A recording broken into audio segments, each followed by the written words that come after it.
ইন্না লিল্লাহি ওয়া ইন্না ইলাইহি রাজিউন। না, কোনো বিপদ ঘটেনি। প্রশ্ন হচ্ছে এটি কোন সূরার আয়াত? সূরা বাকারা আয়াত নম্বর বলতে পারো? 156। মাশাআল্লাহ, একদম টু দ্য পয়েন্ট অ্যান্সার এবং সঠিক।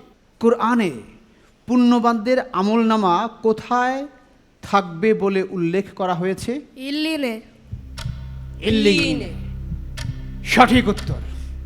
আজাজিল কিসের নাম? অভিশপ্ত ইবলিশ। নাম সফল জেন জি রেভলিউশন কোনটি? জুলাই বিপ্লব, গোটা আন্দোলন। জুলাই বিপ্লব। সঠিক উত্তর। বাফুফে বলতে কি বুঝি? Bangladesh football federation. সঠিক উত্তর। প্রশ্নের সঙ্গে সঙ্গে উত্তর এবং সঠিক উত্তর। প্রাচীন মিশরীয়দের লিখন পদ্ধতির নাম কি ছিল? হায়ারোগ্লিফিক্স। সঠিক উত্তর। মার্চেন্ট অফ ভেনিস কিসের নাম? উপন্যাস, গল্প, নাটক, কবিতা? নাটক। কার লেখা জানো? William Shakespeare. সঠিক উত্তর।